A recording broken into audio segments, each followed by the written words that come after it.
Good afternoon, everybody. I will call this SenateCommerce Committee field hearing to order and welcome you all today. We're going to talk about the challenges of cyberspace. And I'm proud to bring this hearing to Dakota State University, which is nationally recognized for its cybersecurity programs. I'm also pleased to see so many DSU students here today as we discuss this important issue. Many of you students who are in the audience today are the next generation of cyber professionals that we'll need to protect our private businesses and government networks from cyber incidents and attacks. A number of you participate in the National Science Foundation Cyber Core Scholarship for Service program, which helps increase the cybersecurity workforce at government agencies. Federal agencies need help, especially when it comes to improving their own cybersecurity practices. You may have read in the news about cyber attacks this year on unclassified email networks at the Pentagon, the State Department, and even the White House. If any of you have ever applied for a security clearance, which some of you probably do in conjunction with the CyberCore job application process, then you have probably been subject to the breach of background investigation information at the Office of Personnel Management. Similar compromises of sensitive information occurred with the Internal Revenue Service this year. While these cybersecurity attacks and breaches are a problem for federal agencies in Washington, D.C., cyber threats are important to South Dakotans as well.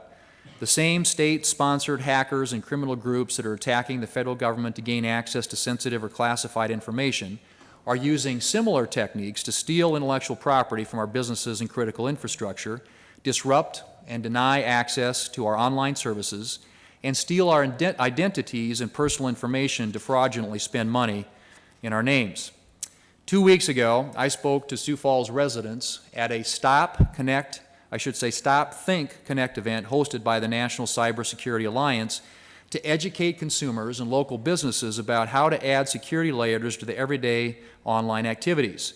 Good internet practices, like creating strong passwords, recognizing phishing emails, and two-factor authentication go a long way toward helping protect yourself online. We likely won't ever find one silver bullet solution or set of solutions to cybersecurity vulnerabilities, but we can continue to improve our ability to manage and mitigate cyber risks. Congress has a role in this effort, and the Senate plans to consider legislation, the Cybersecurity Information Sharing Act of 2015, that would spur greater cyber threat information sharing between and among the private sector and the government. The addition of liability protections under the bill would allow businesses to share information more easily across industry sectors or among groups of companies that may be experiencing the same cyber threats. Another bill that I believe will help address cybersecurity challenges is the Cybersecurity Enhancement Act of 2014, which I co-sponsored and which passed out of the Commerce Committee and became law last year. This law included important provisions for R&D, workforce development, and standards. It authorized the National Institute of Standards and Technology continued efforts to develop the voluntary framework for critical infrastructure cybersecurity, the National Science Foundation's successful CyberCore Scholarship Program, and NIST's National Initiative on Cybersecurity Education, known as NICE.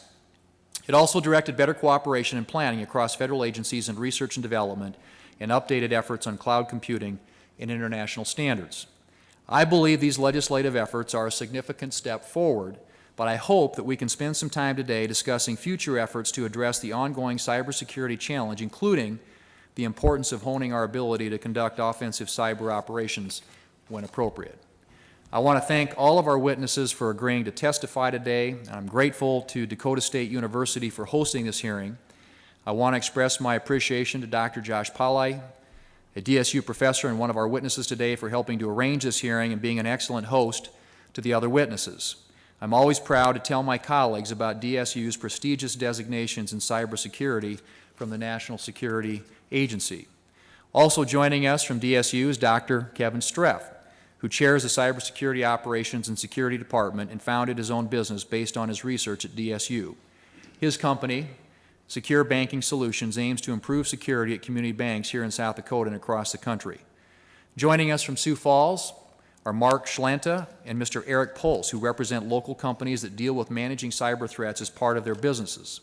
Mark Schlanta's company, SDN Communications, responds to numerous daily threats against its network and customers. And at Eide Bailly, Eric Pulse advises healthcare, insurance, and financial services companies on IT risks and regulatory compliance, and often looks to NIST standards as part of this effort.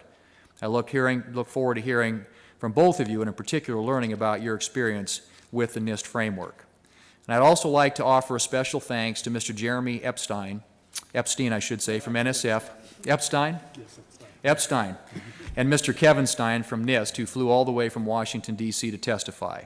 NSF and NIST, which are agencies under the Commerce Committee's jurisdiction, support important work in cybersecurity research, education, awareness, and standards that we will hear more about today. Mr. Epstein is responsible for NSF's cybersecurity research program, which spans many different disciplines. Mr. Stein will discuss NIST's extensive cybersecurity work with the private sector, with other agencies, and academic institutions. NIST has been an important partner in helping protect the nation's technology infrastructure through efforts like successful collaboration with industry to develop the cybersecurity framework and technology solutions at the National Cybersecurity Center of Excellence. So, gentlemen, I want to thank you all for being here today, and look forward to hearing your testimony. As I mentioned, I'm going to provide an order here, and we'll do this based on who came the farthest to come to the hearing today. So we'll get our two gentlemen from Washington, D.C. here to speak first, but I want to start with Mr. Epstein, who is the lead program director, as I mentioned, of the Secure and Trustworthy Cyberspace Program at the National Science Foundation, followed by Mr. Kevin Stein, Manager, Security Outreach and Integration Group, Computer Security Division, Information Technology Laboratory at the National Institute of Standards and Technology. Try and put that on a business card, guys. So we'll start off with them, and then I'm going to turn to Mr. Mark Schlanta, the CEO of SDN Communications, who I mentioned earlier, followed by Mr. Eric Pulse, who's the Principal Director of Risk Advisory Services at Eide Bailly, and then we will go to Dr. Kevin Streff, Department Chair, Cybersecurity, it's over here, sorry, Cybersecurity Operations, or I should say Cyber Operations and Security at Dakota State University, and also, as I mentioned, founder and managing partner of Secure Banking Solutions. And then our host today, Dr. Paulai, Professor of Cybersecurity and NSF, SFS CyberScore Program Director at Dakota State University. So there's a lot of acronyms in that, but I'm delighted to be back here at Dakota State University, and I'm very proud of the work that's done by our professors here, our administration, our students, and it really is a great story, and it's a great story to be able to tell to my colleagues in the Senate and other places I travel about the work that's going on here. And I should say, too, the guy who does our IT work in my Senate office is a graduate of Dakota State University. Nick Buddy is someone who went through this fine program here and does a great job of making sure that all the trains are running on time in our office, so to speak, because we have, in any given day, lots of IT challenges. But I don't think there's a bigger challenges in front of us as a country right now with the inevitable proliferation of devices than the issue of cybersecurity. Because over the course of the next 5 years, we're going to go from 10 billion connected devices to 50 billion connected devices. And all of you already today probably have phones or TVs or laptops, iPads, whatever that are connected. That's only going to proliferate over the course of the next 5 years, when literally everything that we do in life and the Internet of Things requires a level of connectivity. And of course, with that comes great benefit, also risk. And that's what we're going to talk a little bit about today. So again, I'm delighted to be able to be here and to bring the Commerce Committee to Madison, South Dakota, to the campus of Dakota State University, and wish you all the best of success in the year ahead, as well as in the football game on Saturday. But so we're going to start, kick it off, as I said, with Mr. Epstein. So please proceed with your remarks. Thank you. And we'll try and confine it as best we can. I've indicated to our panelists to 5 minutes, and then we'll open it up to some questions. So. Thank you. Good afternoon, Senator Thune, members of the Dakota State University community. It's a particular pleasure to me. I went to college in a town and a university very much like this, New Mexico Tech, in Socorro, New Mexico, a town of 8,000 people, a student body of 1,100. Small colleges need love too was our slogan back when I went to school. So I'm Jeremy Epstein. I'm the National Science Foundation's lead program officer for the Secure and Trustworthy Cyberspace Program. And speaking of acronyms, within the SISE, Directorate of Computer and Information Science and Engineering, as you know, NSF supports fundamental research in all disciplines, advances the progress of science and engineering, and educates the next generation of innovative leaders. I welcome this opportunity to highlight NSF's investments in cybersecurity research and education. NSF is uniquely positioned to address both today's cyber challenges as well as the threats of the future because NSF invests in discoveries as well as the discoverers who enable fundamental scientific advances and technologies. With the rapid pace of technological advancement, we are witnessing the tight integration of financial, business, manufacturing, and telecommunication systems into a networked global society. These interdependencies can lead to vulnerabilities and threats, as the Senator said, that challenge the security, reliability, and overall trustworthiness of critical infrastructure. The result is a dramatic shift in the size, complexity, and diversity of cyber attacks. Indeed, today we are witnessing attacks on cars, online merchants, healthcare providers, and, of course, the government. NSF has long supported fundamental cybersecurity research critical to achieving a secure and trustworthy cyberspace. NSF continuously brings the problem-solving capabilities of the nation's best minds to bear on these evolving challenges by establishing a science of cybersecurity, promoting connections between academia and industry, transitioning research into practice, and bolstering cybersecurity education and training. In fiscal year 2014, NSF invested $158 million in cybersecurity research and education, including $126 million in the cross-cutting Secure and Trustworthy Cyberspace program, which I lead, which funds both the research and education activities. Research projects range from security at a foundational level, including detecting whether a silicon chip contains a malicious circuit, or developing new cryptographic solutions, to the systems level, including determining strategies for securing the electrical power grid and protecting individual privacy. Cybersecurity projects are increasingly interdisciplinary, spanning computer science, mathematics, economics, behavioral science, and education. They seek to understand, predict, and explain prevention, attack, and defense behaviors, and contribute to developing strategies for remediation while preserving privacy and promoting usability. The SATC program, as we call it, considers these perspectives within the multidimensional cybersecurity problem space while aiming to address the challenge of moving from research to capability. Projects include center-scale activities representing far-reaching explorations motivated by deep scientific questions and grand challenge problems in, for example, privacy, encryption, cloud, and healthcare systems. NSF also invests in the IUCRC, there's another acronym for you, Industry University Cooperative Research Centers that feature high-quality, industrially relevant fundamental research enabling direct transfer of university-developed ideas to U.S. industry, improving competitiveness globally. In recent years, we've seen research outcomes lead to new products and services and to numerous startups in the IT sector bringing innovative solutions to the marketplace. To promote this type of innovation and to ensure a well-prepared workforce, cybersecurity education is critically important. The shortage of cybersecurity experts has been widely estimated in the tens or hundreds of thousands of people over the next decade, so you're all going to be employed when you graduate. NSF's Directorate of Computer and Information Science and Engineering, along with the Directorate for Education and Human Resources, seeks to recruit and train the next generation of cybersecurity professionals through the CyberCorps Scholarship for Service program, which many of you participate in. This program provides tuition to U.S. citizens majoring in collegiate cybersecurity programs in exchange for government service following graduation.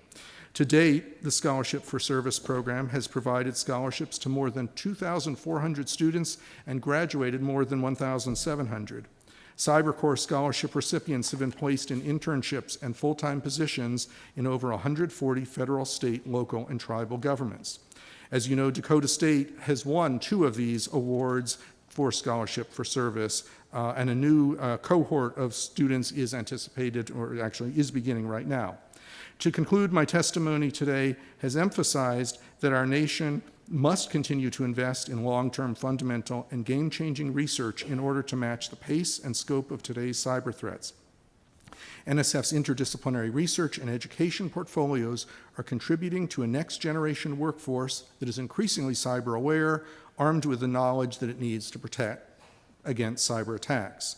With robust, sustained support for foundational and multidisciplinary cybersecurity R&D, as well as partnerships such as those on display here at Dakota State, NSF contributes to the protection of our national security and the enhancement of our economic prosperity.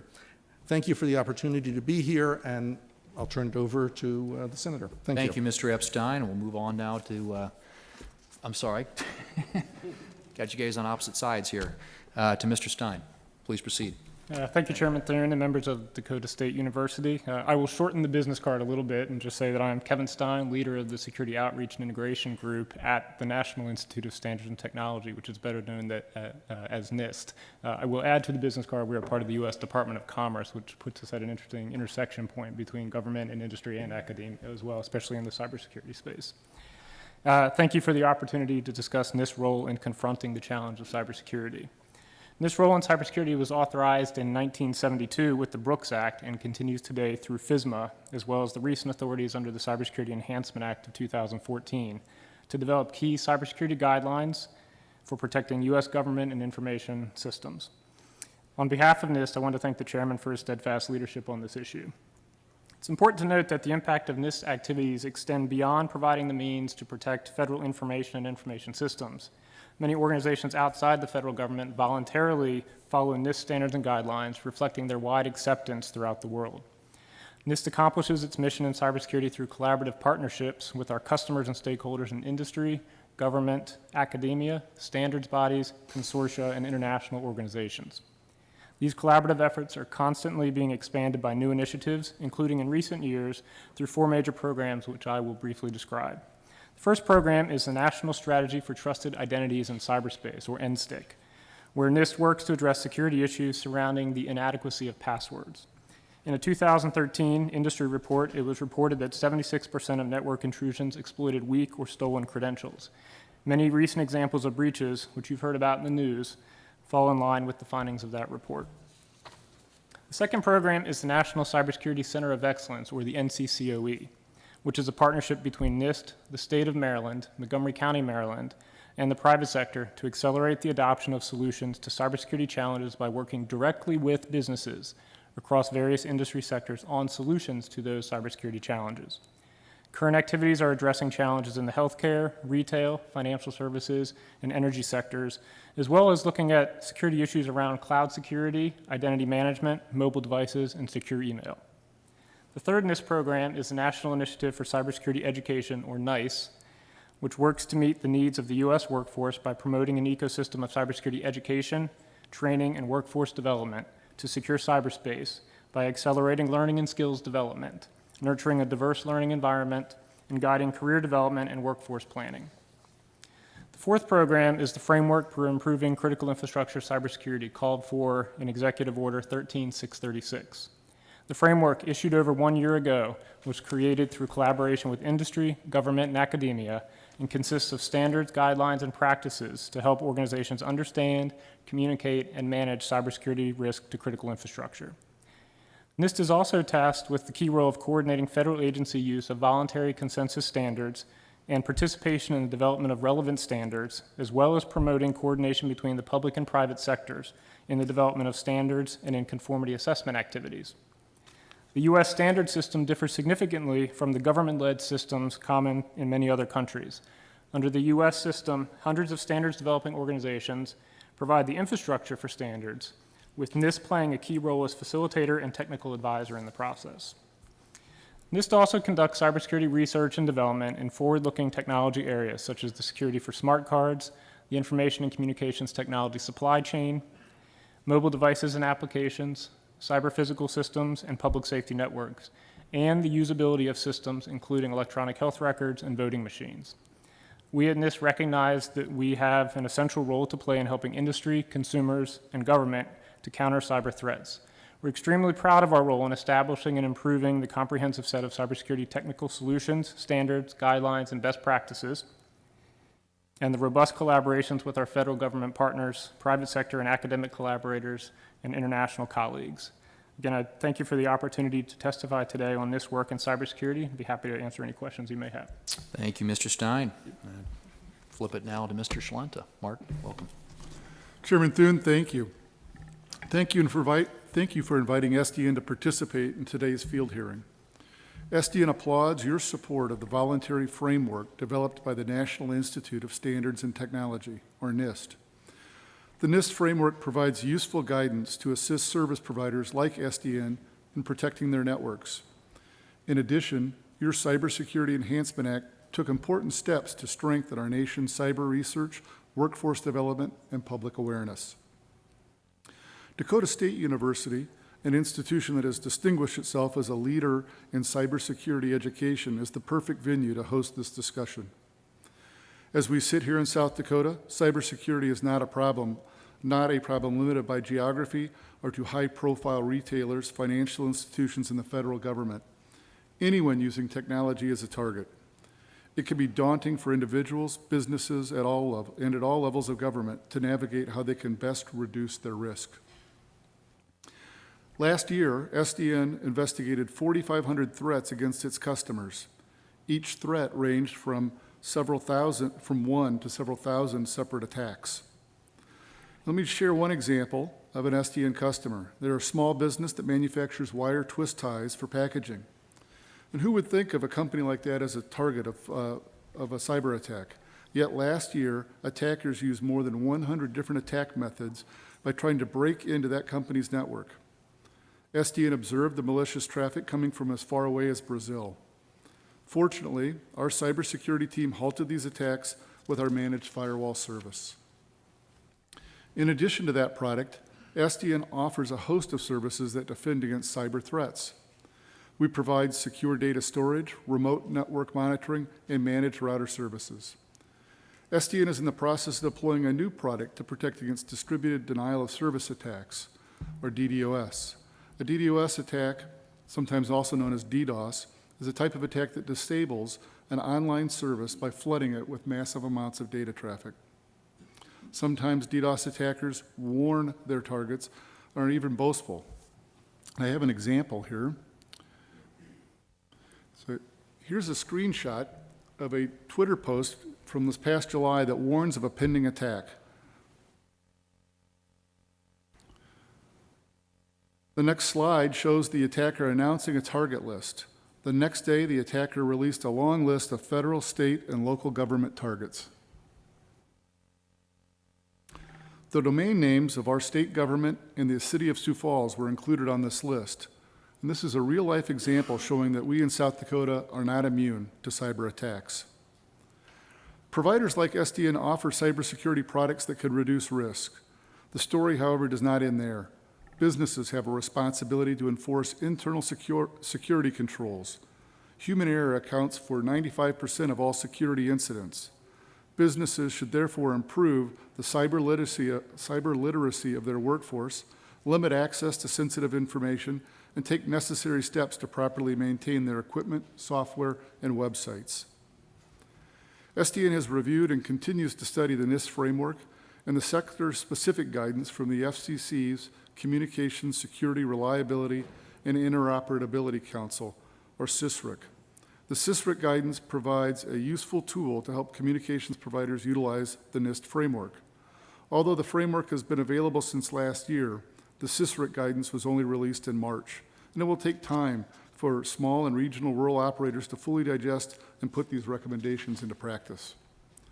While I applaud these efforts, it's important to remember that SDN, like many and small regional providers, already works hard to maintain a secure network.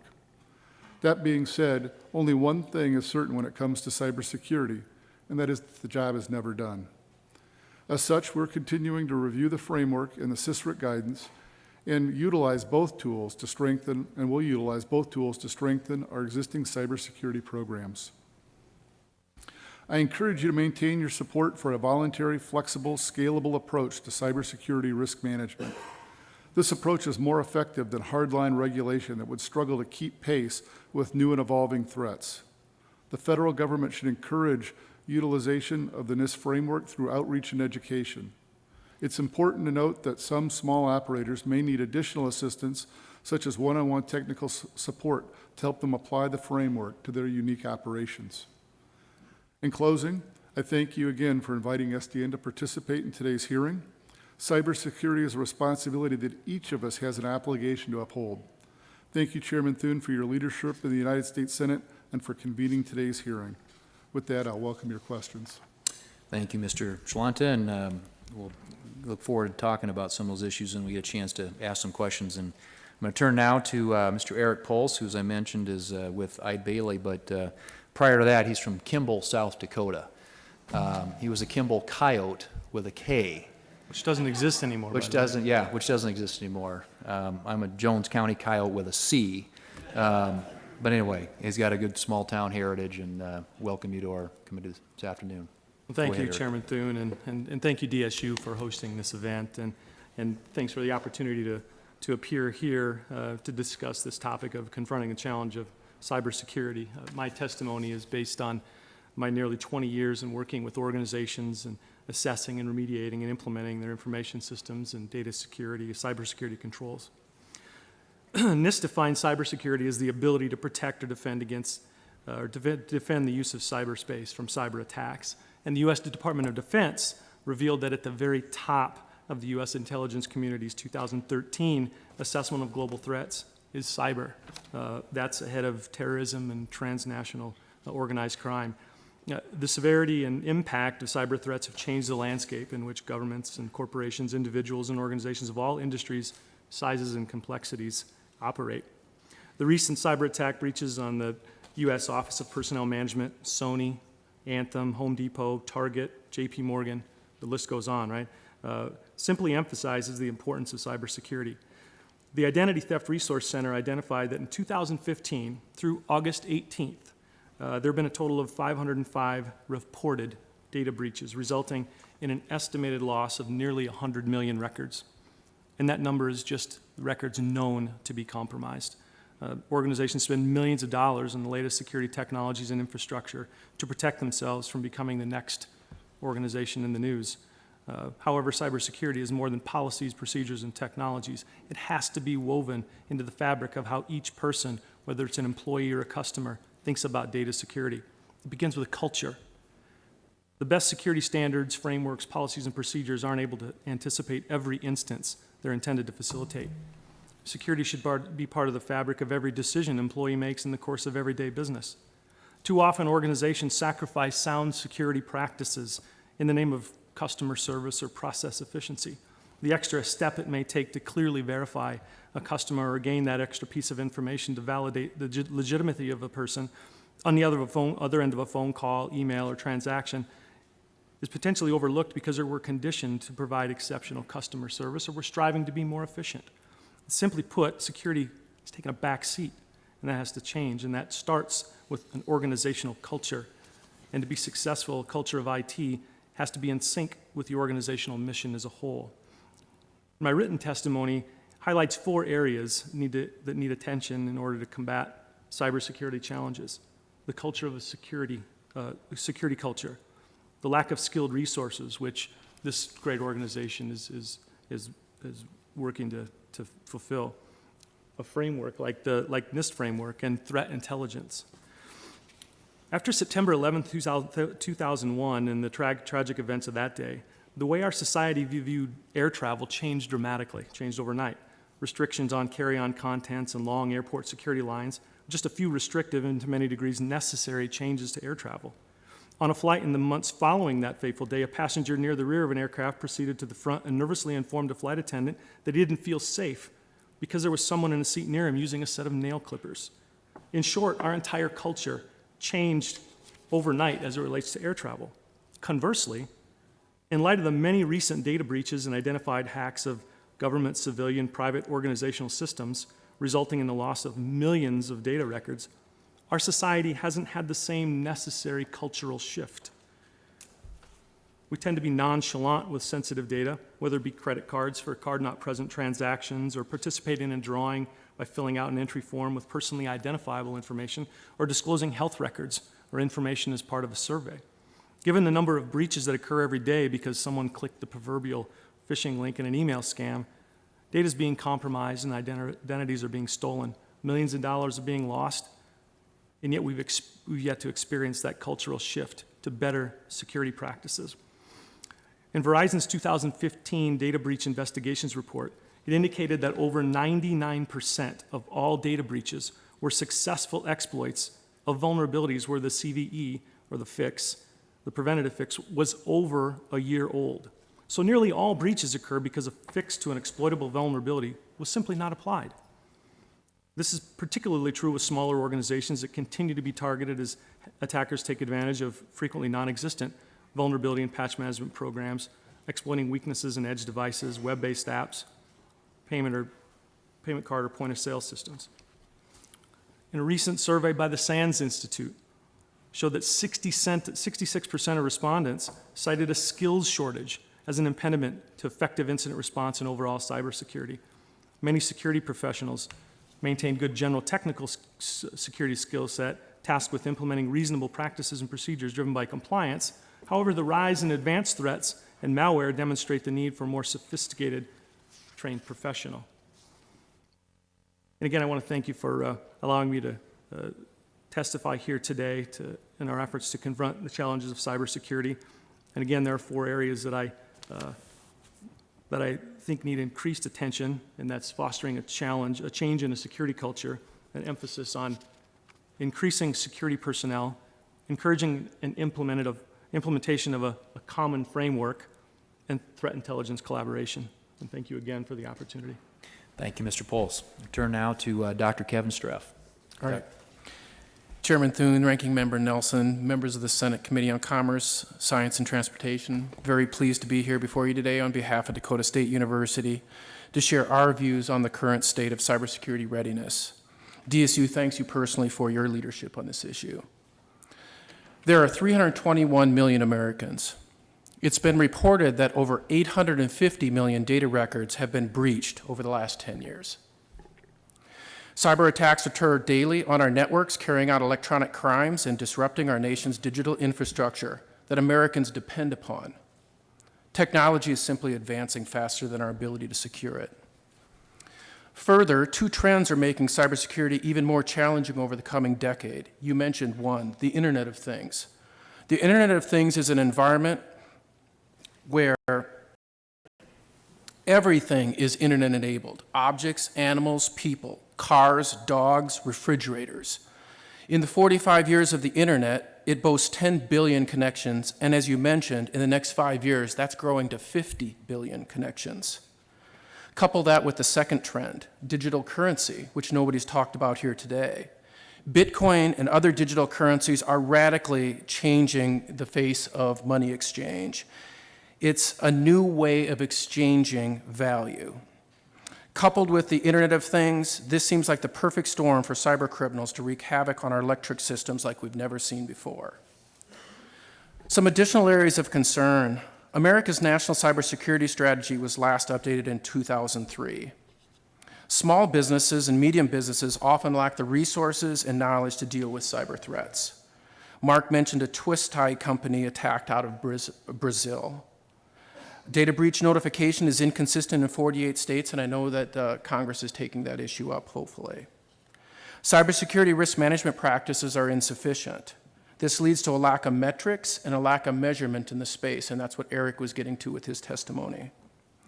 The lack of security awareness may be our #1 issue. Clicking on things, opening things, sharing things, installing things, these are major training issues that have to get addressed. And finally, as everybody's talking about, there's a national shortage of security experts. Symantec, the world's largest software security vendor, recently reported that the demand for cybersecurity workforce is expected to rise by 6 million professionals globally by 2019, leaving us with a projected shortfall of 1.5 million cybersecurity professionals. According to CIO magazine, cybersecurity professionals today report an average salary of $116,000. SBS people don't pay any attention to that. Items for the committee and yourself to consider, Chairman. I would We would encourage you to pass the Cybersecurity Information Sharing Act 2015 and to take up that federal data breach notification law. Secondly, we'd like to see you work to update and maintain the National Cybersecurity Strategy that has goals, objectives, funding sources, and might we suggest that while there's 20 infrastructures that are identified as critical infrastructures, might we look at power and telecommunications as two infrastructures that are even more critical than others, that banking, healthcare, and everything depends upon? Thirdly, improving grant opportunities and funding for research in cybersecurity with an emphasis on risk management practices, metrics and measurements, and security awareness solutions. And finally, expanding our cybersecurity workforce to improving cybersecurity training, building upon the NSA DHS Centers of Excellence program with more scholarships, financial support, to make this an even more attractive field so that cybersecurity becomes a career choice and we can address that million job shortage. In conclusion, the risk to our nation is clear that a cyber terrorist 1,000 miles away can hold a citizen, country, or organization hostage with binary attacks. We need a cybersecurity strategy that focuses our resources, promotes awareness, training, and education for business leaders and consumers, promotes information sharing and customer notification, and builds that cybersecurity workforce of tomorrow. To Chairman Thune and the committee, thank you for the opportunity to participate in this important and timely hearing.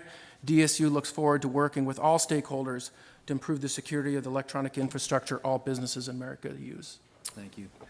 Thank you, Dr. Streff. We'll turn now to our final witness, and that's Dr. Josh Pauley. Thank you. So I live a mile from campus, so I get to go last. So it'd be easy for me to say I have nothing more to add, but of course, anybody who knows me knows that's not true.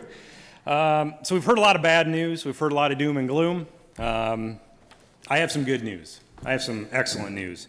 Everything you've heard up here is true, right? Breaches, shortages of people,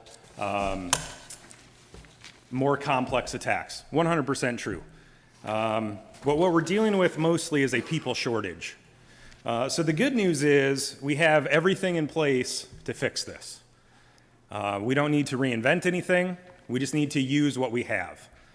For those of you that were here this morning and met with our students and saw some of the research projects from our CyberCore students, I think you would know that, and you would agree with me, right? We have a people problem. We don't have a shiny red box thing or a new tool thing, right? We have a people shortage.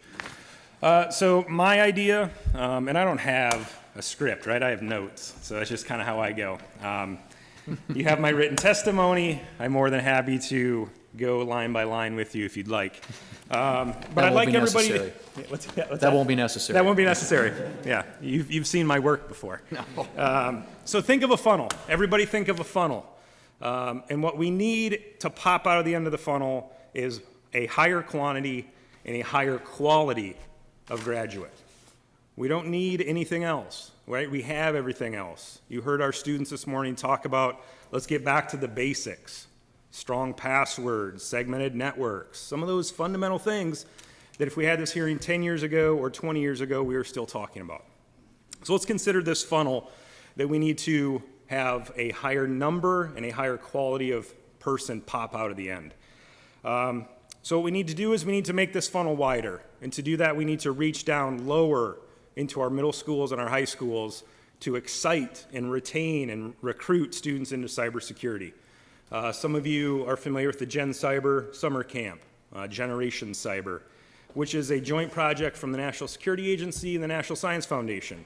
Touched 1,500 students this year. The crazy thing is there was no dedicated funding to that project, right? There was kind of these leftovers from NSA, some leftovers from NSF, that they were able to scrape together and fund camps for 1,500 students, right? 50% which were females. That's a lot better than the 18% of females that enter computer science related fields.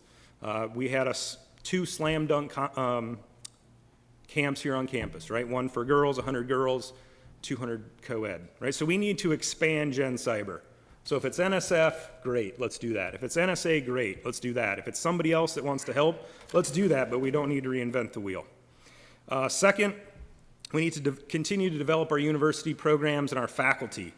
You see this through the Center of Academic Excellence designations. The Senator mentioned DSU as one of 14 cyber operations schools.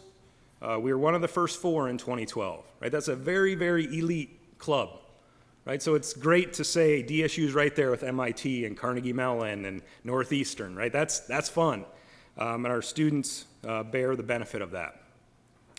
Those types of programs that are upping the ante for our academic programs are needed to continue. We also need to fund our university students through programs like the CyberCore program. I don't know one university, one student who's in a CyberCore award, or one government entity who takes these students on that doesn't think this is a fantastic program. Right? Think about that. Government loves it, academics love it, and students love it. I don't know of another program in existence that has that triad.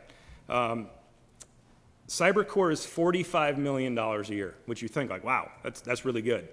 The entire National Science Foundation is $7.7 billion. Right, so CyberCore is barely 0.5% of the entire foundation. We need to increase that. Everybody knows and everybody agrees that CyberCore is important. We need to increase that. For example, DSU has one of the largest CyberCore programs. We give out 10 new scholarships a year.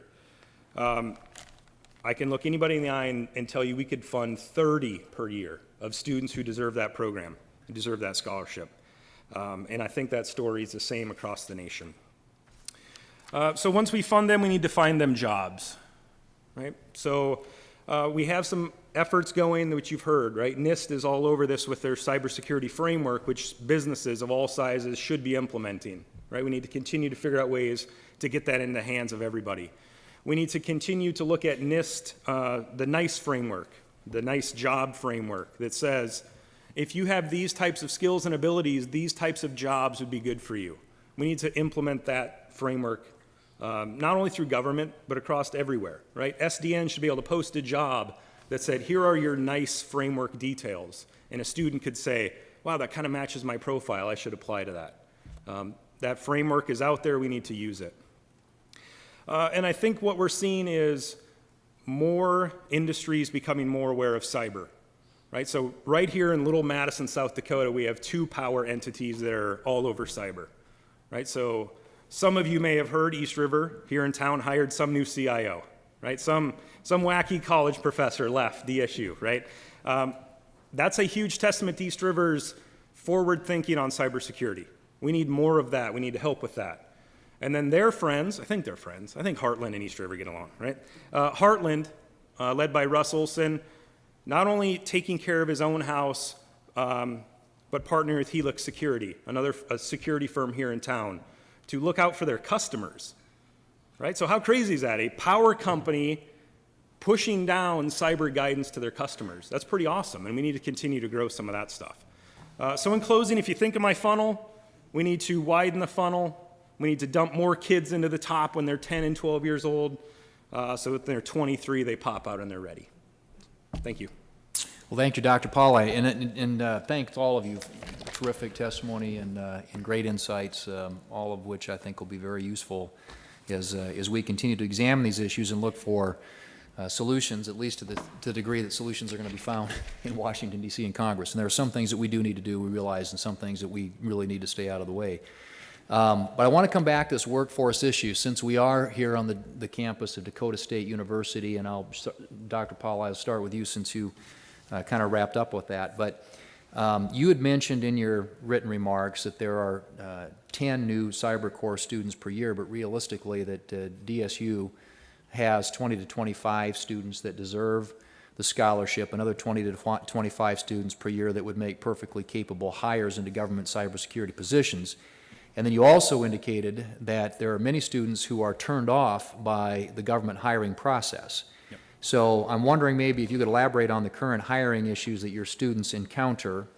And then I would like to, after you conclude, just for those of you on the panel who employ people, we've got a couple of folks in government, some private sector, as you are looking for people to hire in your operations, what you're looking for and how might DSU best prepare students for those types of opportunities. So Yeah, so you're absolutely right. I'm happy you read my written testimony. So you're right. We give out 10 of these scholarships per year. We do have 20 to 25 who absolutely deserve it. And then we have this another group that, even without the CyberCore scholarship, are ready, willing, and able to work for the government. And part of it is because of our geographical location, right? We don't have Google in our backyard saying, give me all of your best students. We have some in the region, but we have 700 cybersecurity students at DSU. So, yes, we have capacity. We have better students now than we ever have, and that's going to keep getting better.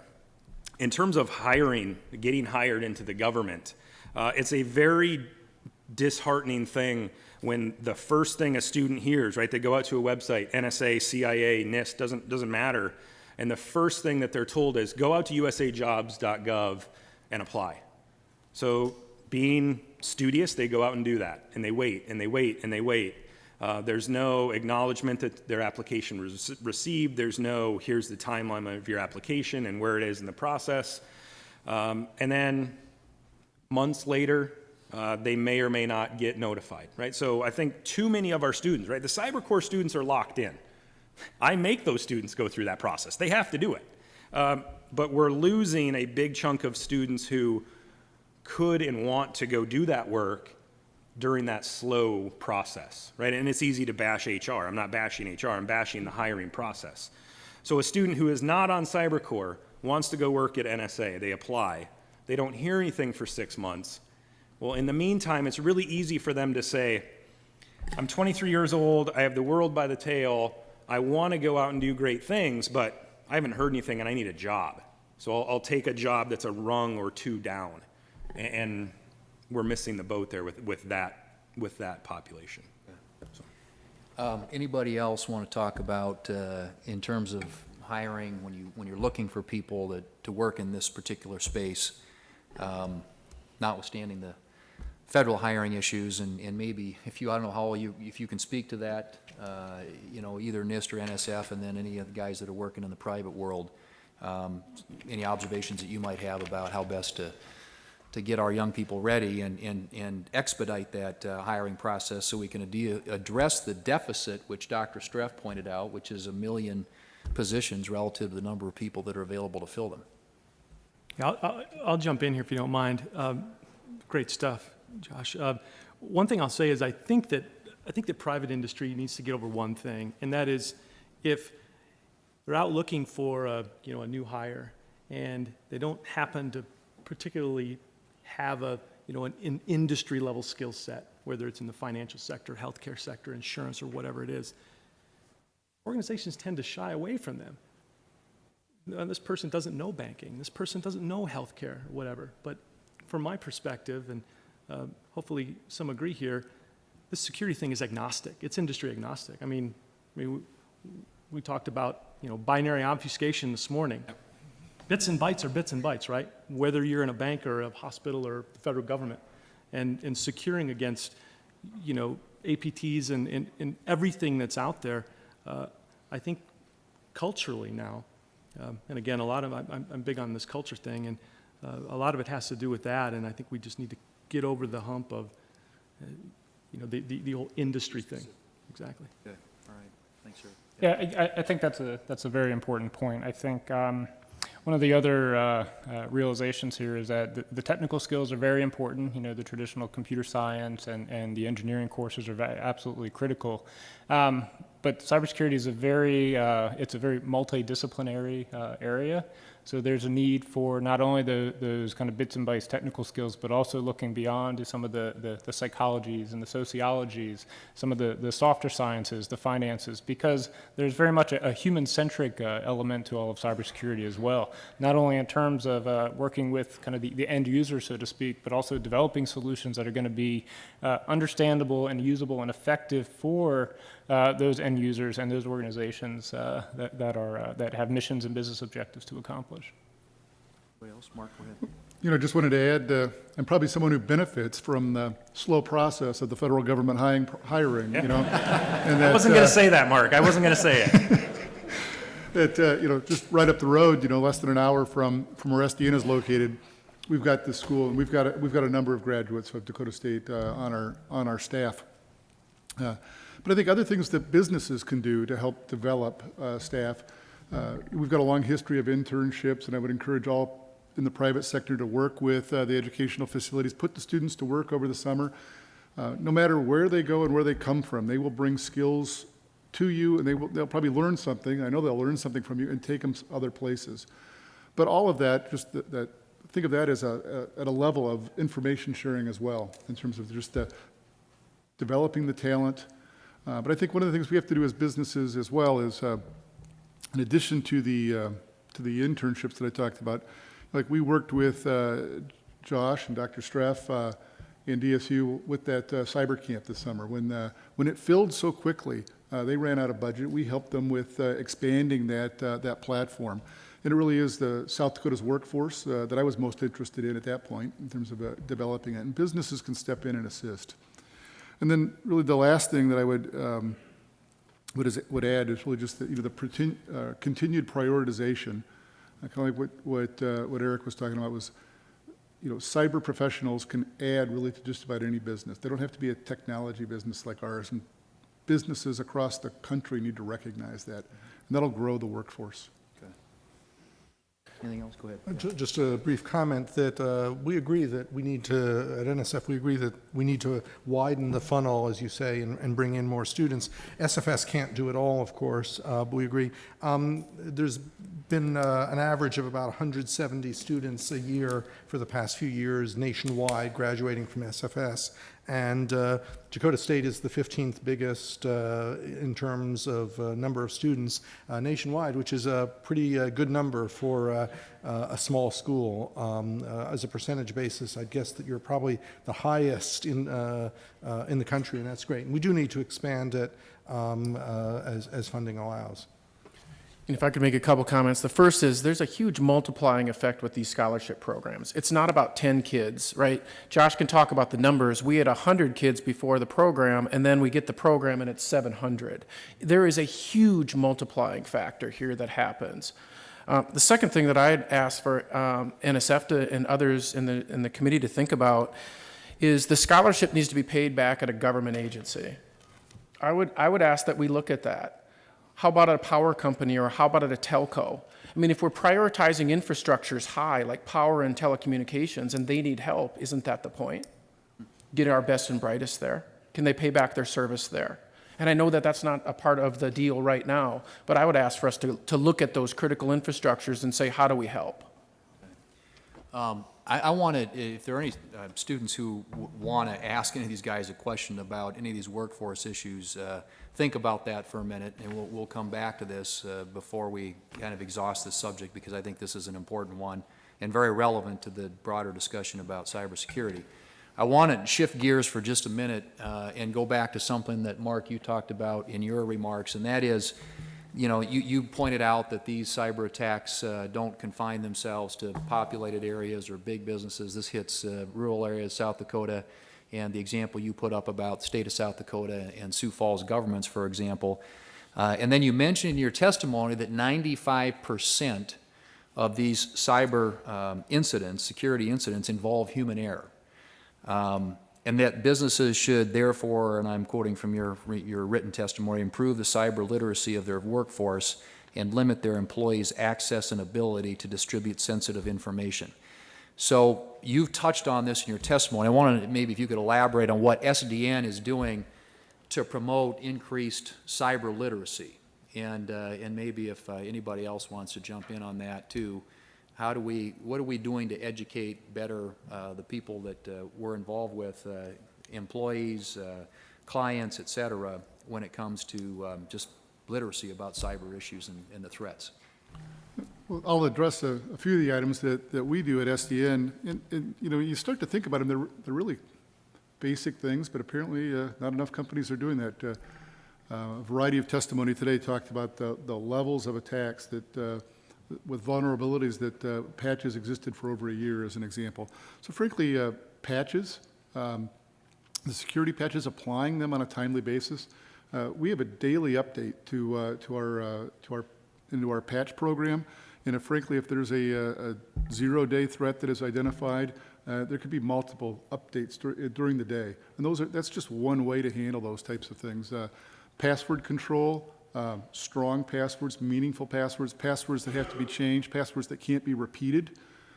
Those, as simple as locking the front door. You know, if you think of your network as your house, and your password is the way into the house, you know, change the locks from time to time. You know, it's the way to keep the bad guys out. Solid network administration. You know, we have 180 employees at SDN, and 180 employees don't need to touch every file on the network, as an example. So making sure you're limiting access to your staff. That way, if there is a compromise and someone's credentials are compromised and there's, say, a bad guy gets in, they can only go as far as that person is authorized to get into the network. And you know, even remote access, you talked about Office of Personnel Management, two-step authentication. That's really one of the easiest things in addition to solid password control and network administration. So those are a couple of things that we do, and really every business could do. But they take education, they take discipline. You know, they're just good, solid business practices. I think you hit on a really important point, which is that cybersecurity isn't just a technical issue, it's a human issue as well, as Kevin mentioned a few minutes ago. We're funding, we set up a new program within the SATC program at NSF that I lead to bring together social scientists and computer scientists to explore some of these questions. For example, why don't users install patches when they get warnings, when they get messages? How many of you have gotten that message, would you like to install an upgrade? And you say, no, I'm busy, I'm too busy on Facebook, I don't want to install the update now. We all do this. I did it on my phone yesterday, or today. We have to understand this better. We have to understand why users pick poor passwords and how we can encourage them to do a better job other than beating them up all the time, because we know beating them up doesn't really work very effectively. It has negative side effects. They may choose a good password today and then use it on 10 different websites because they can't remember 10 good passwords. Are there differences between different groups? We have a project we're funding to talk to teenagers and college students about in different ethnic groups. Do Hispanic kids, African American kids, white kids, Native American kids, do they have different attitudes towards privacy that lead them to make different decisions about how they treat data online and how they behave online? Do teenagers behave differently from senior citizens? What motivates senior citizens to behave differently? We have to understand the people aspect, not just the technology aspect, because as we understand the people aspect, then we'll be able to come up with better solutions that will work for the nation as a whole and not just for a subset. Anybody else on this? If I can add, again, for me, it kind of comes back to the security culture thing. And, you know, obviously, you know, Mark is at the top of his organization and they take security very seriously there. You know, organizations are spending millions and millions of dollars, or they can spend millions of dollars on a hardware, software, secure infrastructure. But if there's not a secure culture, right? If, you know, an employee is going to, you know, click on that, you know, phishing link or whatever it is, I mean, they effectively become the prettiest horse in the glue factory, right? They spent all that money for what? And to me, it starts at the top. I mean, I commend Dakota State University. I just learned this today at lunch. Every student at this university has to take a computer course, has to understand computing, and as an extension, security. I mean, I think you know, all STEM education should really add a security component to it. I mean, because that, again, culturally, you know, as we go down the road, it's going to become more important, more and more important. We had a meeting a few weeks ago in Sioux Falls where very well attended, and it was a Stop, Think, Connect event that was sponsored by the National Cybersecurity Alliance. And it was designed to recognize how important it is to increase our cyber awareness. And one of the things that came out of that in the discussion was that the two most commonly used passwords are 1, 2, 3, 4, 5, 6 and password. So yeah, I mean, it's it's strong passwords. They talked a lot about two-step authentication, not opening up the phishing links, things like that we can do that are fairly straightforward, simple fixes that are precautions that every individual ought to be taking when it comes to our own cybersecurity. Just out of curiosity, and this is more of a kind of a general question, but you all work in this field.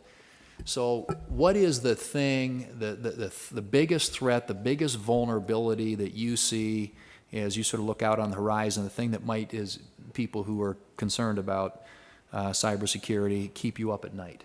As we look down the road, and a couple of you commented, which I thought this was a good observation, and maybe Eric, you mentioned this, that oftentimes you come up with a prescription or a remedy and it fixes something for a time, but too often, then the bad guys figure out a way around it and come up with a different solution, and you have to constantly be upgrading and looking for new safeguards and new firewalls and new ways to protect not only a critical infrastructure, but even people's personal information. So, given the fact that there's a constant evolving threat matrix out there, as you kind of look at this issue in the bigger 30,000-foot context, what is it that worries you the most?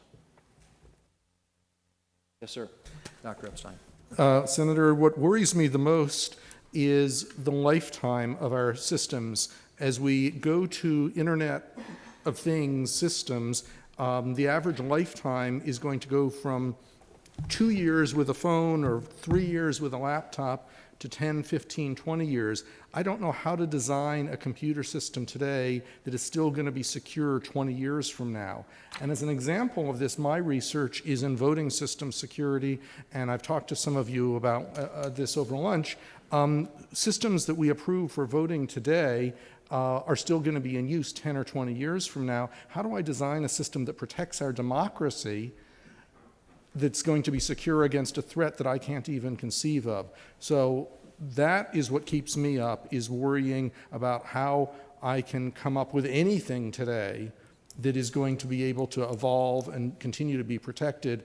In the Katrina disaster, the water system in New Orleans shut down, and they had to restart it. It was the first time in over 100 years that they had restarted the water system in New Orleans.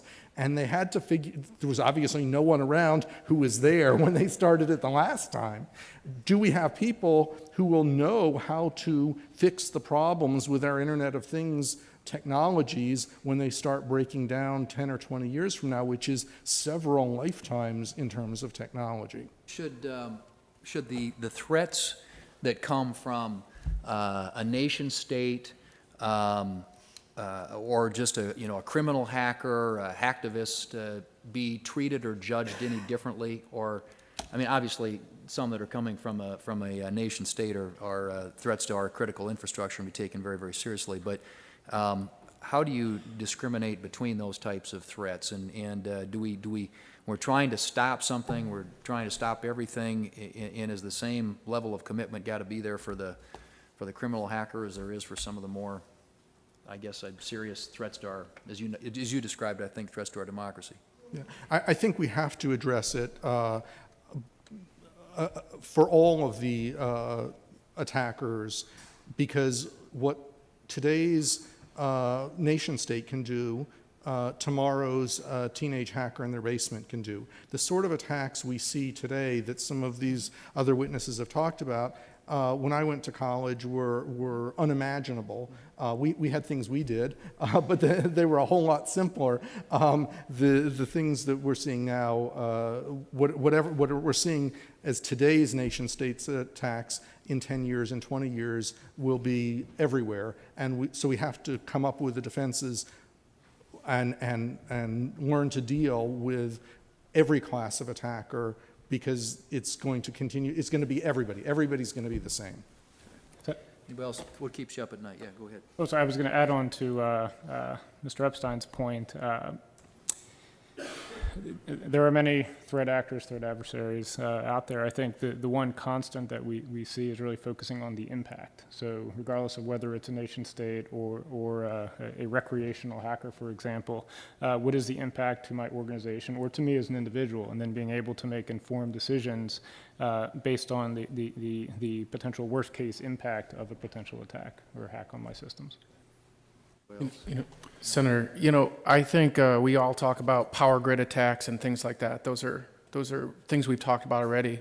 But I'm really concerned about small business security. Mm-hmm. I'm concerned that a lot of small businesses are at their tipping point anyway, and now here comes more technology and more security, and here comes a hack, and now it causes a huge disruption.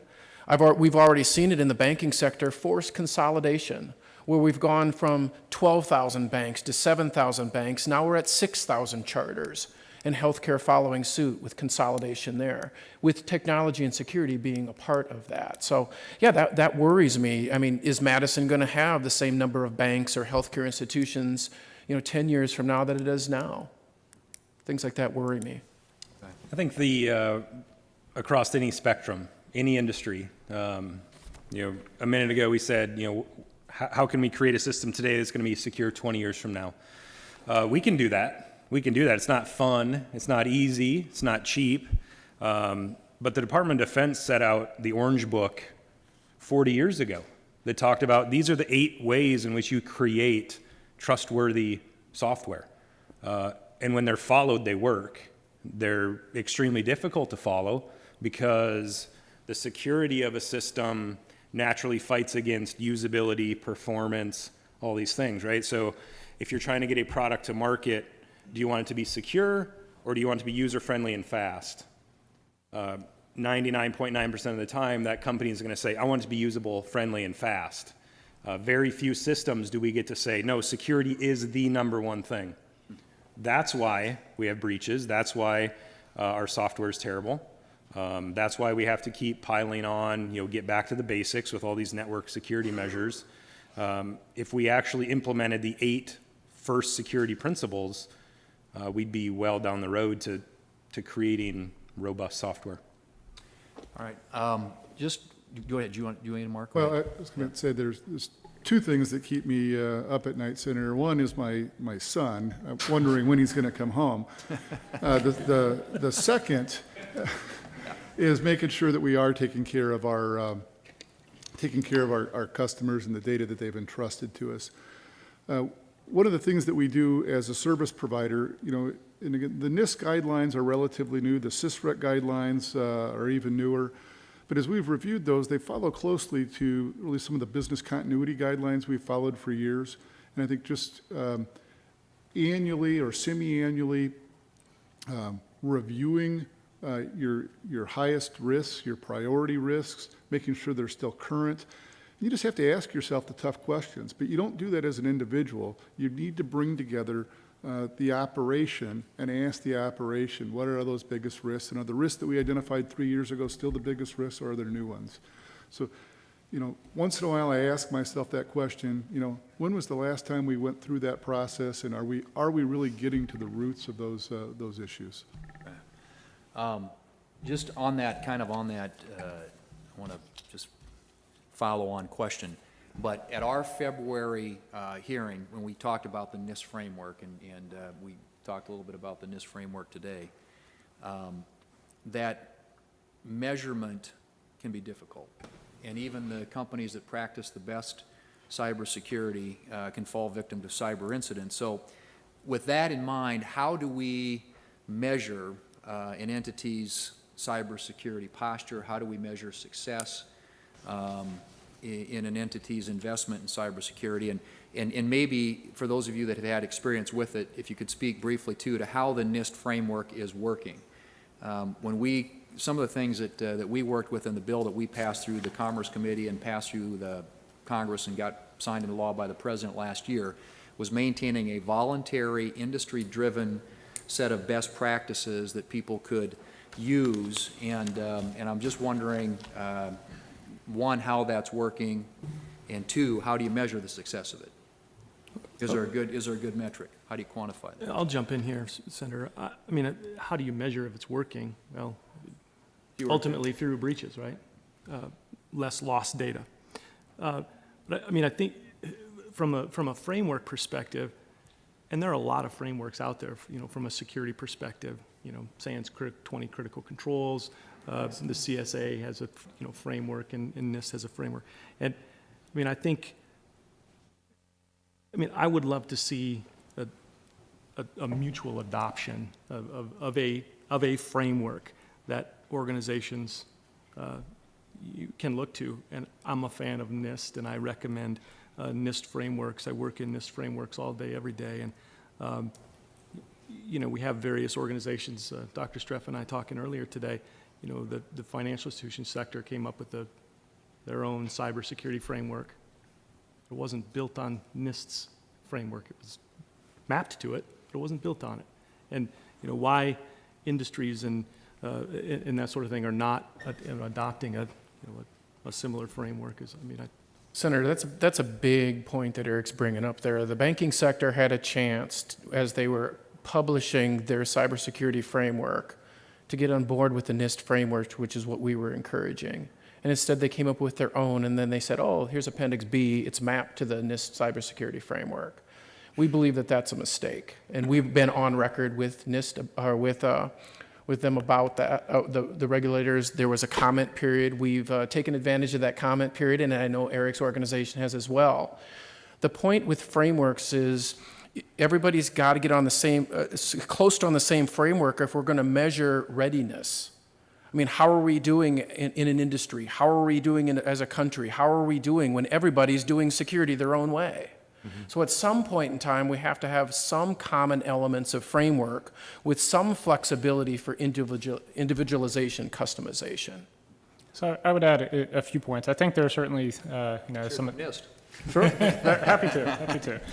So I think there are certainly things that you can count, as have been referenced, reduce breaches, less data loss, those types of things. I think the important point to remember in the cybersecurity framework specifically, and in many risk-based approaches, is that cybersecurity is a very dynamic space. And the approaches to implement cybersecurity capabilities within each organization could vary significantly from one organization to the next. Going to be influenced by your mission and business objectives. It's going to be influenced by your operating environment, your resourcing, your threat landscape, and ultimately the risk tolerance of your organization. Not only looking at cybersecurity, but also viewing cybersecurity in the context of your mission and other dimensions of risk, financial risk, safety risk, reputational risk, for example. I think when you look at the cybersecurity framework and many of the resources that NIST has produced in our standards and guidelines, they do take that very much that risk management approach that you were referencing earlier. Leaving the specific measurement to each individual organization because they have the context of their mission to by which to view cybersecurity and understand those things that are important to their mission, but also kind of be able to track the improvement. I think if I could add just one more thing, kind of based on or in response to part of your question, we're very pleased with the framework's been out for 18 months, roughly 18 months, version 1.0. We're very pleased with the use of the framework to date across many different industry sectors and individual companies and organizations of all shapes and sizes, not only within the critical infrastructure like telecommunications sector, the financial sector, healthcare, for example, but also in non-critical infrastructure as well. We're seeing organizations, not only sectors as a whole for their entire membership, if you will, but also individual organizations taking the framework, customizing it or tailoring it in a way that puts it in the context of the mission and business objectives of the organizations and the sectors. And part of our approach at NIST is to kind of collect those types of use cases, those experiences, those resources, and reflect those back out to the community so that others can take those, learn from those, implement them, adapt them in a meaningful way for them, and hopefully innovate on top of those for the betterment of all. Thank you. Yeah, I think it's quite simple to start, actually. If you're interested in measuring the success of the NIST framework, then let's find out who's using it. And let's start with a captive audience. So let's start with everybody within the Department of Commerce. It came out of the Department of Commerce. How many entities within the Department of Commerce are using it, right? Understanding that everyone will tweak it, everyone will customize it. Until we standardize things, we can't compare across and against each other. But what we can measure, and what we can measure success on is who's using it, who has used it since the Enhancement Act went into effect. If you're not using it, why not? If you are using it, what do you like about it? What stories can we share with the non-believers? We need to get that in order before we start comparing banks to hospitals to government agencies. So I think we need to start with a captive audience, and I think we should start with the groups within the department. They're using it. Okay. Good. Well, let's, if there's anybody out here that wants to take a few minutes here, and if anybody has a question from the audience, and again, I open it up to students who might have questions of any of these guys on the panel here. So, and we'll get you a microphone there, and or if you want to holler it out, But My name's Tanner. I'm a Dakota State student. I work at Secure Banking Solutions, and listening to you guys today has been a privilege. However, I've noticed a few things. We've talked about, what are we doing to make sure that our systems are patched? What are we doing to make sure that we're not getting hacked? As Mr. Stein said, cybersecurity is very dynamic. So what are we doing to make sure that our employees and our customers know, okay, these aren't the things that we're supposed to be doing? What are we doing to make sure that we're not being socially intrusive? Basically, the question, what are each of your businesses, or what are you doing in your role to provide to your customers or to your employees? Okay, well, we're preaching cybersecurity, but what are we doing ourselves to make sure that we're not posting personal information? What are we doing to make sure that our Facebook accounts aren't being What are you guys doing in order to make sure that you yourselves aren't being socially engineered, customers aren't being socially? all right, anybody want to? I'll jump in there, sure. So I know the university is developing user awareness training, which will go out like every other training to every faculty, staff, and students. I'm working with organizations. I mentioned Heartland earlier with Helix Security. That's exactly what they're doing, right? Buzz and everybody at Helix Security is saying, we can develop these models. Russ and his crew at Heartland are pushing those out to their customers. And user awareness training and moving along that maturity model is job one. So I think the university as a whole plays the education role, right? We're educating you and all of your classmates and your colleagues to go out into spots like SBS and Heartland and SDN and everywhere across, so that you carry that message forward. So I hope the business owners and the business executives back me up on that one. From a practice perspective, we have annual training. It's mandatory. You have to, at the end of the year, if you're not on the list, we're tracking you down to sit you through training. We'll do those trainings on Saturday mornings. We'll do those trainings on Friday evenings for our staff that works weekends and evenings.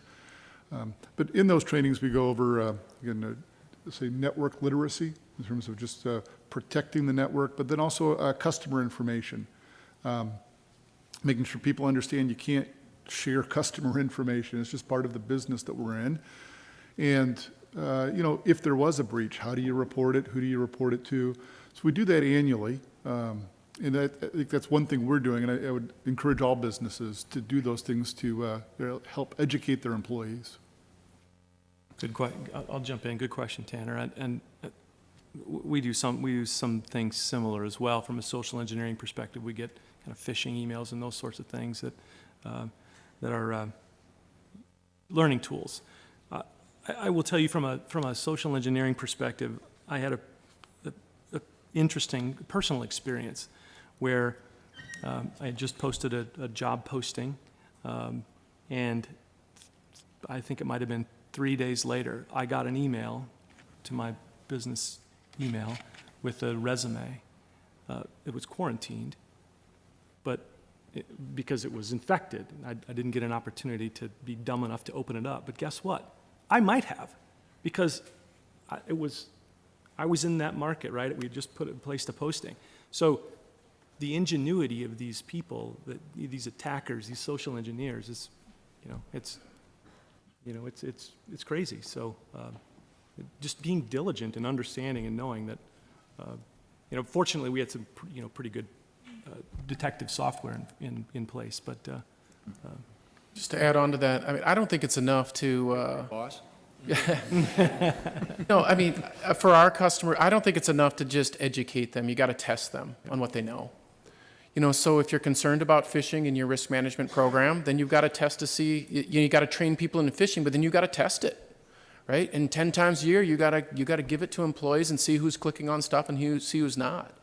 If you're worried that they're going to hook a USB stick up into your network, then if you're worried about it, then you got to test it. So, I mean, I think it's one thing to say, you know, have an acceptable use policy. I will not do that. And it's another thing to train them in that they won't do it. But I think you got to test it. You know, so and I think that's the next generation of these services is to test things out. Okay. Well, that's a really good question, Tanner, and I appreciate you asking and getting some of the responses to it. And, you know, we have, and I've seen him in the office now, Nick Buddy, who is a DSU grad and does our IT stuff, is constantly harassing people in our office to have strong passwords, among other ways of protecting our information, in addition to some of the things that the Senate already does. But it's something that I think everybody has to look at a lot more seriously, and we all take a lot of this for granted. But there's a lot of bad people out there who want to do bad things, and we just want to make sure that all of you guys out here play for the good side, because we know you're smart enough probably to hack into all our computer systems. Any other questions out there from, yes, sir? Internships, one of the things I noticed is this deals with a lot of applications built in-house, and it's like, yeah, it works great with this version of Flash, or, you know, Internet Explorer, or some, you know, older version, but if you update, then it breaks. And so from the business perspective, they don't want to update because their application breaks and they lose their progress. So how should companies go about trying to adjust with that? Because they're either going to lose progress moving forward, which is the entire point of a business, or they're going to keep moving forward, but then they're going to be vulnerable the entire time, which could set them back even more so. So my question is, how should we go about that? Good question. I think there's an economic answer to that question. That's putting pressure on the software vendor. Because, I mean, what else can you do? You see it every day where, you know, you've got a device that's not patched, but I can't patch that device because I've got this piece of software running over here that'll break if we do. And the software vendor tells me, don't apply that patch. I think it's an economic thing that we just collectively, the marketplace needs to correct itself there. There's a broader question. Those of us who carry Android phones are aware of what's called fragmentation, market fragmentation, and update fragmentation, where I happen to, and this is my personal phone, not a government phone, that I use Verizon, and it's a Samsung phone, and every time there's a patch released by Google for Android, it has to go from Google to Samsung to Verizon to me, and historically, each of the intermediary steps have not done a very good job of passing along those patches. So the vast majority of Android phones out there are unpatched and effectively unpatchable because of the economic incentives that vendors don't want to risk breaking phones, especially given that phones are replaced very frequently. So there are economic issues. There are also the social issues of people not wanting to install the patches, either because it's going to break their applications or just because they don't want to take time or they don't want to use data minutes or data megabytes to do the download. So we have to look at this from a cyber economic perspective, not just a technical perspective. And this is, again, why we have to look at problems not just as technical problems, but as cyber human problems. Anything else? Yes, sir. Yeah, so the question was asked earlier, what keeps you up at night and, you know, what scares you in the cyber field? I want to tell you from the perspective of somebody who grew up doing this as a hobby, what scares me is that I, as a security researcher, problems and then wanting to go and report them, am putting myself in danger. I'm walking a thin line between what may be legal and what's not, even if my person is perfect. The Computer Fraud and Abuse Act came into place outdated. The consensus has not kept up with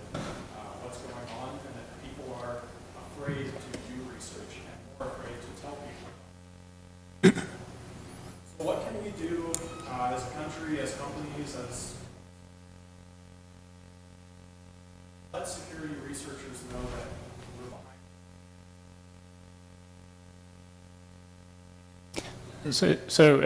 When I opened up, I mentioned that NIST is a part of the Department of Commerce, and we have a sister agency, NTIA, that actually it has just initiated a multi-stakeholder process looking at things such as vulnerability disclosure in the research community specifically.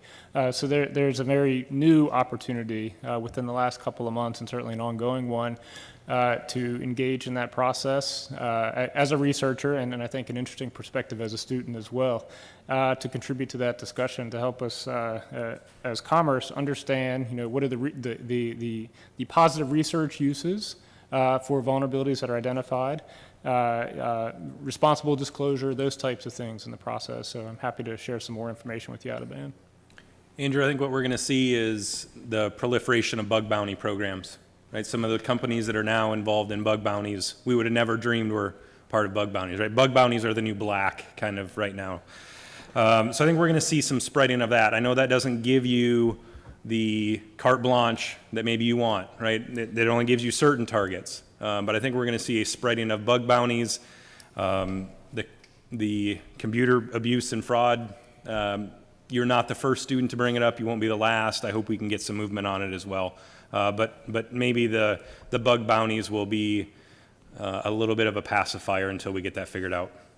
So Chairman, the story here then goes, if somebody finds a flaw, if they report it, they're in trouble, maybe even in jail, and if they give it to a bad guy, they'll make money off of that. They can sell it. So it's a double whammy. Yep. So the CFAA, as you say, is one of the areas that researchers point to. The other that's related is the DMCA, the Digital Millennium Copyright Act. And I do hear this a lot from researchers. Some of the researchers won't tell me what areas they won't research because it's not so much me, but in general, they don't want to talk about what areas they don't want to research because they're afraid that that might indicate to potential vendors who might want to sue them what areas they think are risky, and so they don't want to tip them off. So there's no doubt that it's having an impact on the research community because people are afraid to do research. Whether from a policy perspective that should be changed or not is a political question, and that's for the senator to decide, but there is no question that it is having an impact on research.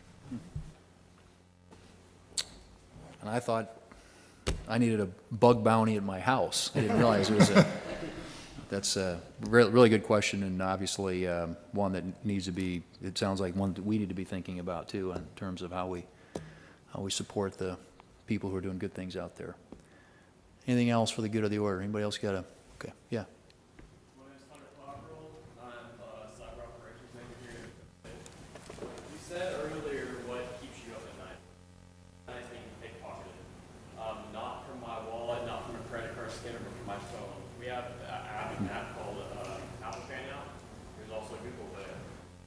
I believe it's a lot easier now to get access to your credit card information through that. And I was just curious to know. Anybody want to take a stab at that? Anybody from Apple or on the panel that would care to go on the record? I think what we're going to have to do is watch and see. There has been no huge, oh my gosh, Apple Pay is vulnerable to this type of attack. When we see that, and we probably will see that, then we'll see some movement from Apple, right? It's the economic ebb and flow of exploitation versus patching. Should it keep you up at night? I don't know. It might be a worthy reason to keep you up at night, but we haven't seen anything yet. Thus, we are not going to see anything from Apple yet. And I know that's very reactionary, but that's the economic reality. All right.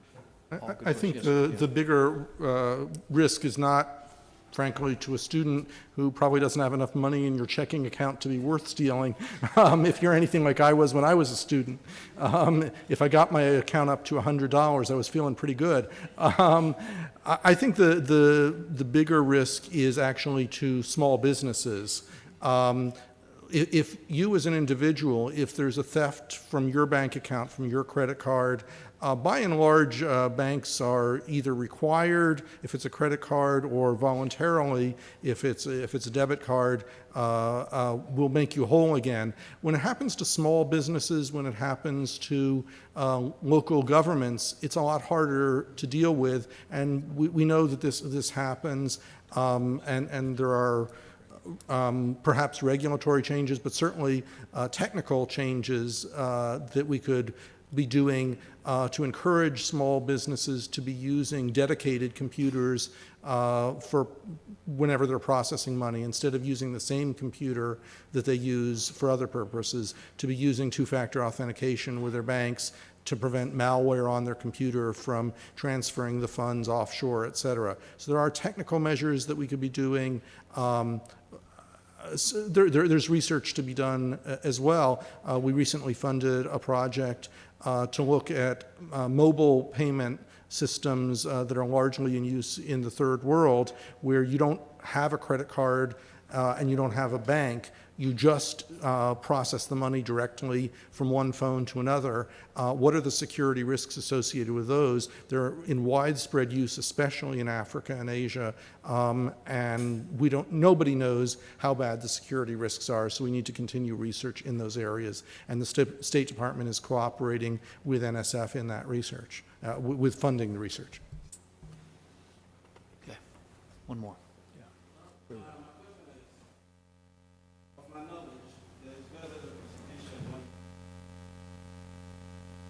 I want to know what the U.S. laws are right now. How the U.S. election from outside, and what's going to be done in the future. Well, that's a good question. I'll tell you what keeps a lot of our military and intelligence community up a lot at night is,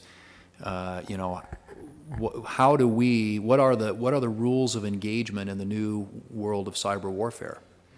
And, nation states, we get hacked, we get attacked. What's a proportionate response?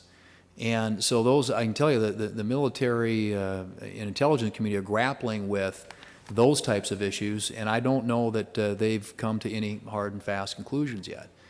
With regard to law enforcement on just criminal attacks, I mean, maybe anybody want to talk about what's being done on that front? I think it's kind of a whole new world, honestly. But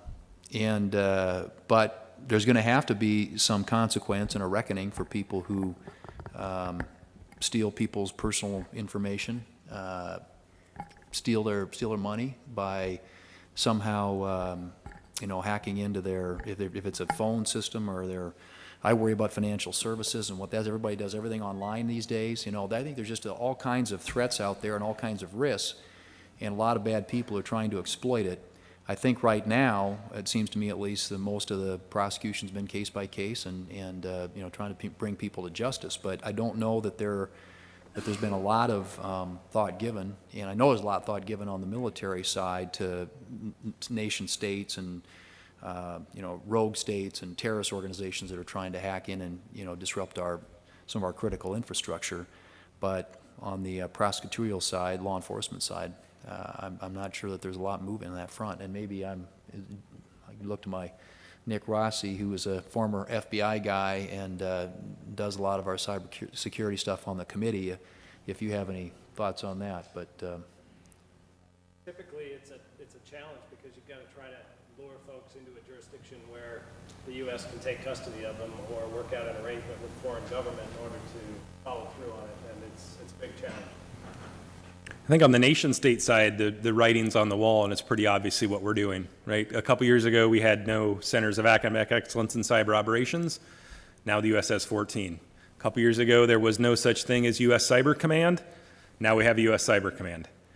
6,000 employees in the U.S. Cyber Command, which is the military branch of cyber.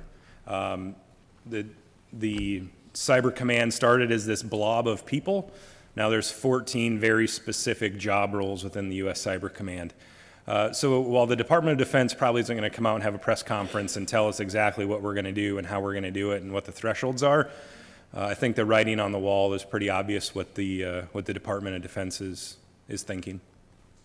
I think that's true with offensive capabilities as well. Businesses can't fight back, right? If we get hacked, if a business gets hacked, you can't just hack back, right? But Cyber Command can. So that's part of the capability that's being developed there, right? I mean, if you can get somebody to get them, hack them back, then you can get them to maybe stop. And maybe they won't be successful with their attack, and you can thwart their attack.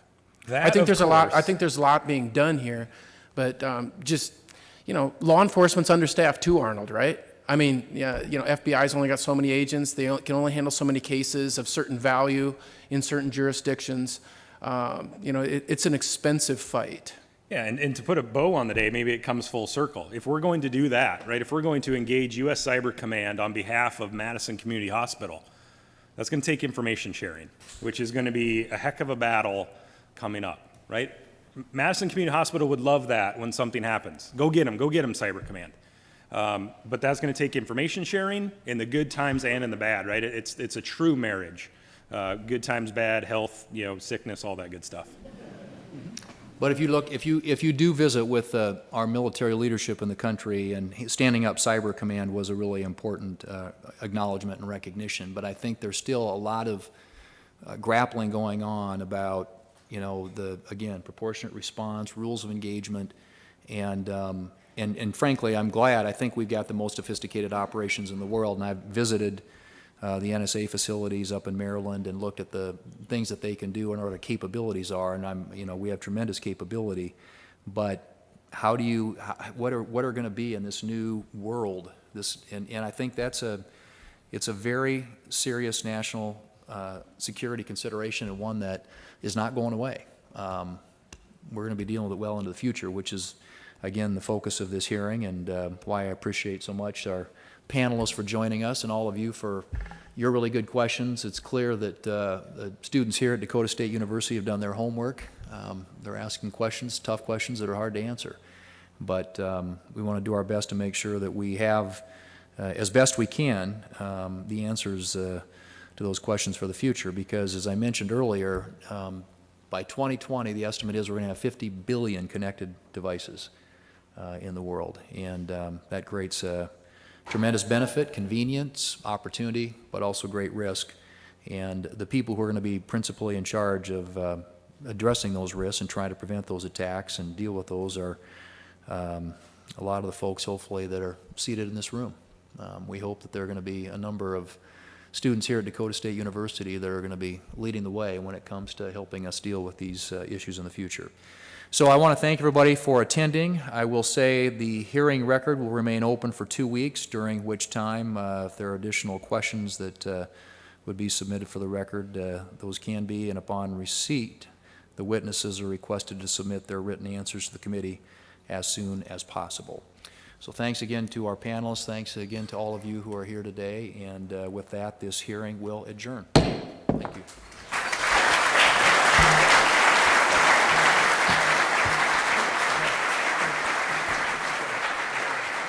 I got to deal with my son that I kind of called out in the